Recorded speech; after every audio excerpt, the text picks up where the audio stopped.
Okay, guys, who's this guy over here? We got a fresh import. He's what's your name again? Turner Dean. I think they all know me by now. Dean from the Reptile room over in Oh, they all know you. Everybody, do you? Oh yeah, I have to know listen to you, Tim. See this snake here? He knows this too. This is also known as a chainsaw. For those of you out there that doesn't know what a chainsaw is, they say if this bites you, it's like a chainsaw. That's it's my already, chainsaw guy. It's already bit me twice, but for some reason, I don't know, but I've seen pictures of chainsaw accidents and they didn't look the same. But any extent, this girl here. Did she lay 80 eggs? This is a this is a mainland, one of those mainlands that get 20. Her sister's probably one of the largest snakes in my store, in our location, and you can see it's kind of up to us how big we get them and don't get them. So this one here we kept kind of small. She's got a beautiful clutch, but she's a very good mother. She's dog tame, but not when you steal her babies. And even if she does get you, it's not the end of the world. Don't want her to get bit in the face. I would much rather do this than take, puppies from a Chihuahua, because a Chihuahua won't stop. They bite hard. And a cat bites even harder. Okay. So we're going to take her off her eggs. Oh. She's a good mother. She's a great mom. Like that. Oh, she thinks she's gonna get me away with smell, so she mussed her eggs, which shouldn't hurt anything. No. But we will clean them off before we handle them, just so that we don't smell bad. We don't want to smell bad. We already look bad. I mean, come on. My hair's falling out. His already left. His is gone. So, this is a beautiful little clutch, and the best part about it is, these will be some new morphs. Hopefully by the time they hatch, they won't be new morphs.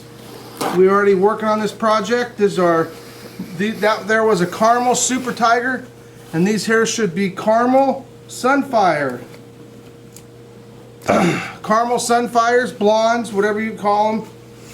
Their type of caramel. But they'll all be tigers in this case. Correct. So we will only have tigers. We'll have tiger hets and tiger sunfire hets and tiger caramels and tiger caramel sunfires. That's our plan here, providing we hatch everything. The eggs everyone is fertile, which is always a good sign for fertility. Sometimes if you get a clutch that has a lot of infertiles in it, sometimes some of the ones that look fertile aren't so fertile and they don't do very well. Everything about this clutch is right. So look at that. How many we got there, Dean? 13 so far. Okay, this one here, I gotta hurry that is, guys, because I got a surprise for you at the end of the video. Well, I don't know, maybe we have 2 surprises this Sunday. Super Sundays are kind of cool. That one's done. 2, 4, 6, 8, 10, 12, 14, 16, 18. Can you tell that in English, please? 168. That is a big clutch. How many eggs we got there? 2, 4, 6, 8, 10, 12, 14, 16, 18, 19. So 61 below average, right? Yeah. An average retic clutch is a little over 50, I hear, or at least when they get older, but the first clutches are 50. But just so we can clear the record that's an average first clutch. Yep. She's a mature female. We waited an extra year because we didn't want to make her giant. So, but even if you keep making them giant, it isn't a whole bunch more eggs. It depends on the genetics. Every female's different. Many are in the 18, 19 to 20, 22 eggs.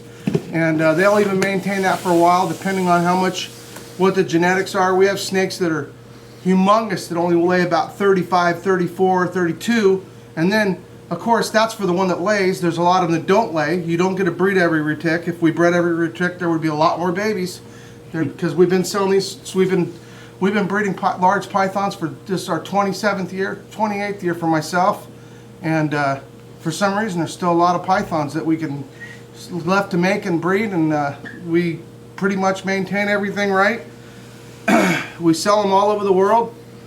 There's 7 billion people on the earth. We're hoping to get a small percentage of that, but unfortunately there's 200,000 people born every single day, excluding the people that are no longer with us. So we'll never And make we'll- a dent. So I don't think we're ever going to be able to catch up, even if it's 1/3 of 1% or 1/10 of 1% or 1/100th of 1%.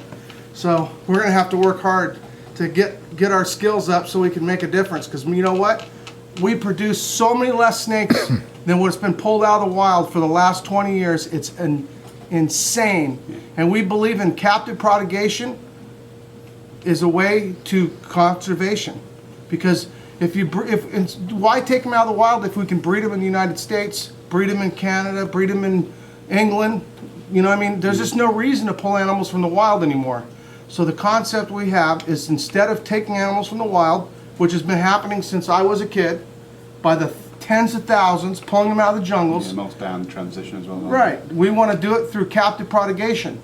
Now, obviously, you can't compete with some of the prices of stuff pulled out of the wild, but you know what? You make a better product, you make something with colors, you make something that appeals to the average lady, just in the colors, average designer person, because there's so many different colors, then you expand the amount of types you can get, and hopefully you can afford to maintain a big collection and be able to, you know, find good homes for them and enjoy your hobby and protect the animals from the wild.